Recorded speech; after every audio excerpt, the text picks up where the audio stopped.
Hola nuggetsitos, aquí Dorito desde un lugar desconocido. Sean bienvenidos una vez más a este podcast espacial. Lo primero que se nos viene a la mente cuando pensamos en un niño es inocencia, fragilidad, dulzura. Pero con la temática de hoy vamos a conocer un lado que solemos ignorar, el extremo opuesto. Esto que no se nos cruza por la cabeza cuando pensamos en la infancia. Hablemos sobre psicopatía infantil y sobre todo un caso en particular, Beth Thomas.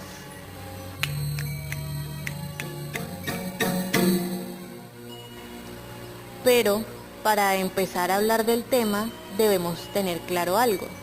¿Qué es psicopatía? Cuando se hace referencia a un psicópata, muchos tenemos el concepto de una persona que es capaz de matar, torturar o dañar a otros sin resentimiento, con tal de obtener un beneficio propio. Varios estudios han aclarado que el desarrollar psicopatía depende no solo del ambiente donde crece la persona, sino de una predisposición genética. ¿Por qué no todos respondemos de la misma forma al maltrato? No todas las personas tienen la misma reacción ante una misma situación y eso depende de factores biológicos. Un estudio genético realizado de forma reciente demuestra que quizás el gen de la monoamina oxidasa A o MAOA es la clave dentro del comportamiento agresivo del individuo, ya que esta es una enzima que descompone los neurotransmisores monoaminas, es decir, la noradrenalina, la serotonina y la dopamina. Su disfunción en ciertas áreas del cerebro puede alterar la regulación de las emociones y la inhibición. En otras palabras, este gen se encarga de regular nuestra respuesta emocional y conductas en las situaciones del día a día. En otras palabras, este gen se encarga de regular nuestra respuesta emocional y conductas en las situaciones del día a día.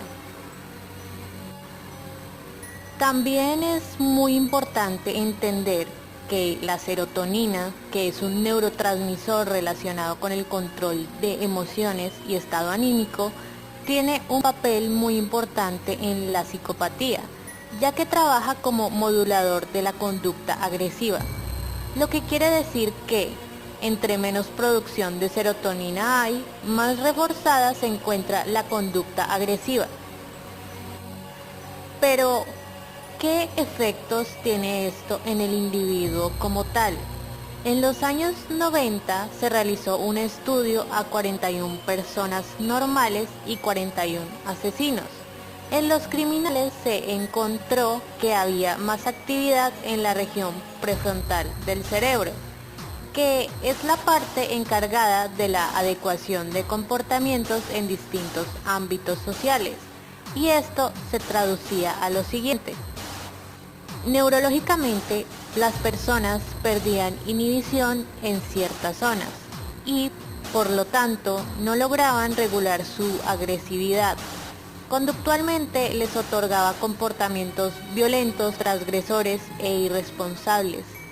Y socialmente significaba la falta de empatía hacia los demás. Pero vamos a ser más claros.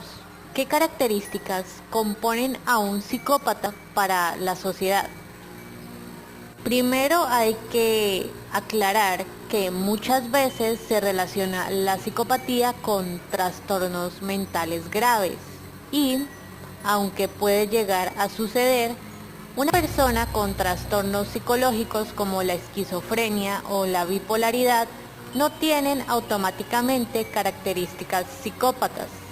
Los psicópatas poseen una personalidad anormal y dentro del Manual Diagnóstico de Psiquiatría, es decir, el DSM-IV, se encuentran categorizados en los trastornos de personalidad como trastorno de la personalidad antisocial, Sin embargo, existen varias personas que niegan que esto sea un trastorno mental, sino que creen que el trastorno de personalidad antisocial es muy diferente a ser psicópata. Los psicópatas suelen tener lo que se denomina anestesia afectiva, lo que quiere decir que son incapaces de sentir amor, ternura o compasión hacia el prójimo, pero son capaces de fingirlo en ámbitos sociales con tal de obtener un beneficio o cumplir un objetivo. Algunos actúan en ámbitos específicos, por ejemplo, con su pareja o su familia son agresivos y violentos, mientras que con los demás tienden a ser encantadores y amigables. Necesitan construir una fachada perfecta para poder cometer sus crímenes. Estos individuos reconocen la diferencia entre lo que está bien y lo que está mal, pero no les importa, no reconocen límites con tal de llegar a su objetivo. Es bastante común que utilicen la manipulación emocional para dañar y utilizar a otros. No empatizan con nada ni nadie que los rodea. Incluso es bastante frecuente que disfruten de torturar y asesinar animales. Sus acciones siempre son planeadas, no son impulsivos y gracias a su dedicación e inteligencia son capaces de llevar una vida común y corriente como los demás. Incluso pueden llegar a ser más exitosos gracias a su encanto y fingida solidaridad.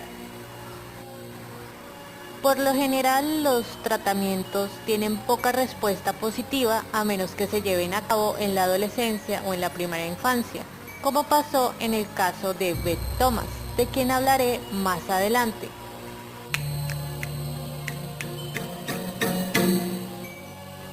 Después de hablar de los factores biológicos que influyen en el comportamiento de los psicópatas, hablemos de los factores sociales, del ambiente y del efecto que tiene en ellos la violencia en la infancia. Conocemos como maltrato infantil toda forma de violencia, ya sea física, sexual o psicológica, de parte de adultos hacia menores de 18 años, en muchos casos por parte de los padres o cuidadores. Según la OMS, se estima que 1.000 millones de niños alrededor del mundo entre los 2 y 17 años han sido víctimas de abuso, ya sea físico, psicológico y o sexual durante los últimos años. Usualmente la violencia viene por parte de personas que son cercanas al menor y que en el pasado han sufrido también de maltrato, convirtiéndolo así en un círculo vicioso. Este tipo de socialización en la infancia causa estragos físicos y emocionales en los niños, que frecuentemente desencadena en traumas o incluso trastornos mentales. Y por lo general, les es más fácil superar el daño físico que el psicológico. Pero, como he dicho antes, no todas las personas reaccionan igual ante las situaciones que viven. Y si un niño con predisposición genética al bajo control de la agresividad y las emociones se encuentra en circunstancias de violencia desde pequeño, no es extraño que tarde o temprano muestre signos de psicopatía.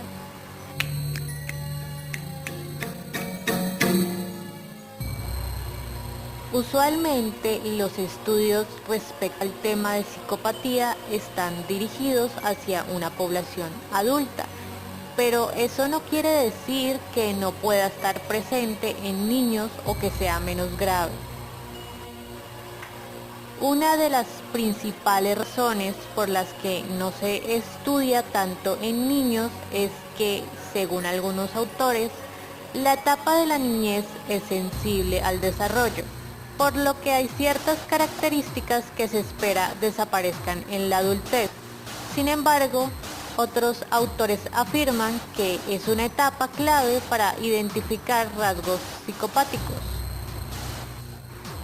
Es difícil definir a ciencia cierta si un niño posee características psicopáticas y requiere de muchas investigaciones. Los pequeños deben tener entrevistas con psiquiatras y psicólogos clínicos al igual que sus padres.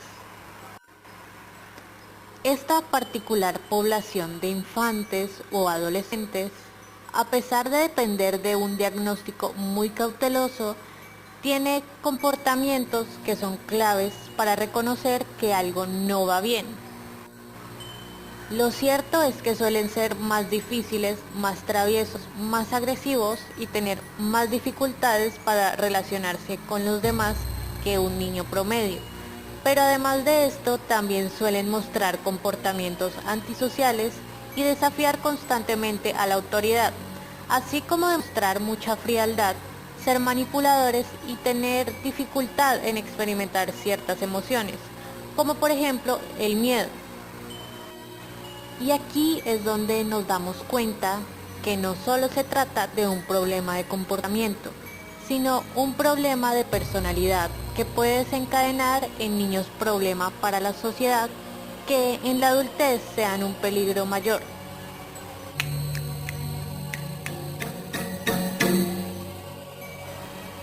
Hablemos de un ejemplo particular de psicopatía infantil, el caso de Beth Thomas.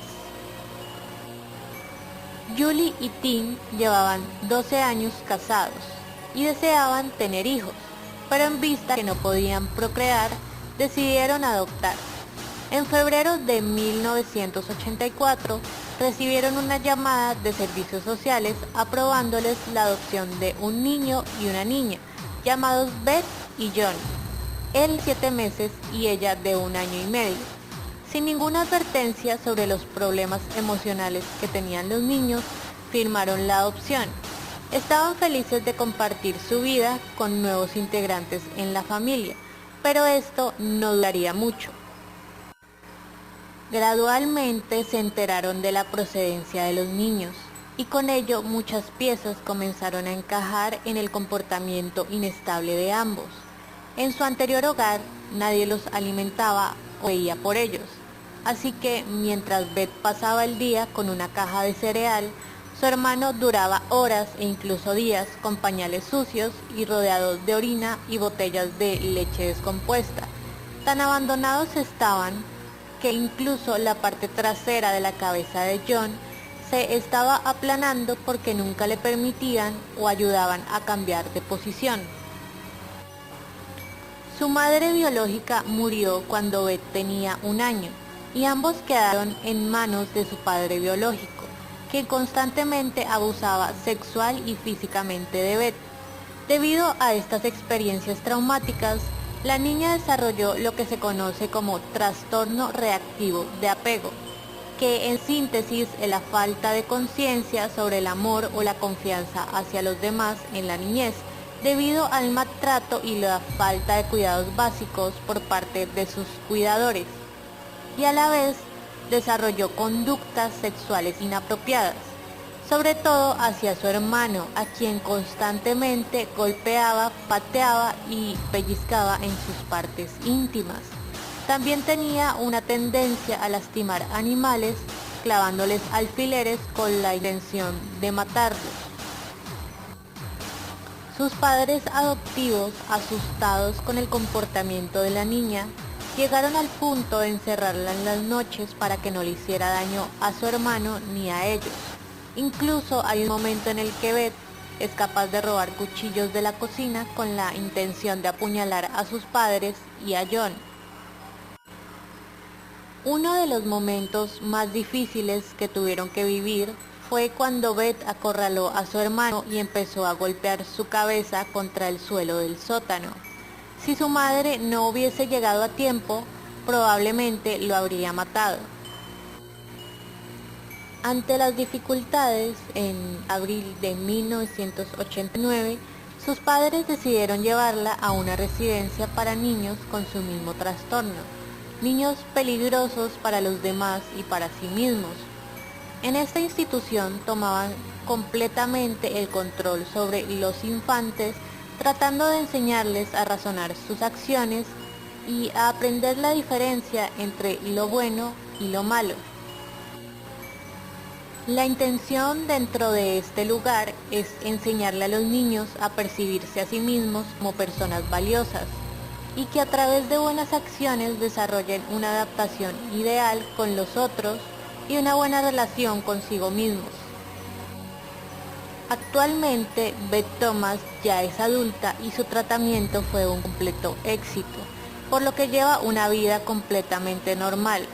Fue adoptada por una colaboradora de su terapeuta llamada Nancy Thomas, quien se encariñó con ella durante el tratamiento.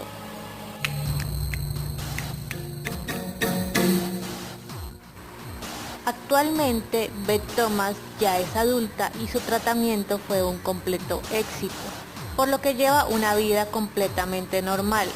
Fue adoptada por una colaboradora de su terapeuta llamada Nancy Thomas, quien se encariñó con ella durante el tratamiento. Se dedica a la enfermería neonatal. Incluso ganó un premio a la excelencia por su trabajo. Sus compañeros y amigos la describen como una persona amable y afectuosa, capaz de empatizar con otros. Y en el 2015 publicó un libro junto a su madre en el que relata su proceso de adaptación. Sin embargo, no todas fueron buenas noticias. En 1999, la terapeuta de Beth, Connell Hawkins, cometió una imprudencia durante una sesión de terapia en la que murió una paciente y por ello le dieron 7 años de cárcel.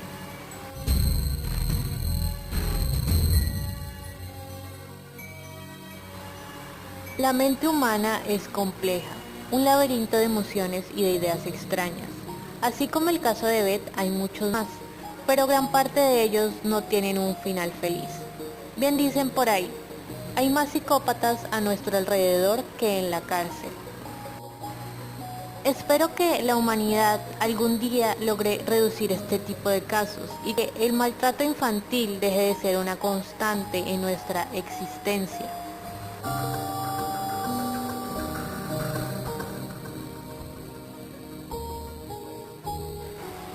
Y bueno, nuggetsitos, ese fue el capítulo de hoy.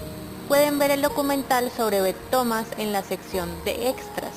También les dejaré un PDF sobre psicopatía infantil por si quieren informarse un poco más acerca del tema. No olviden seguirme en Instagram como @losachuletes. Y con esto me despido. Hasta la próxima ocasión.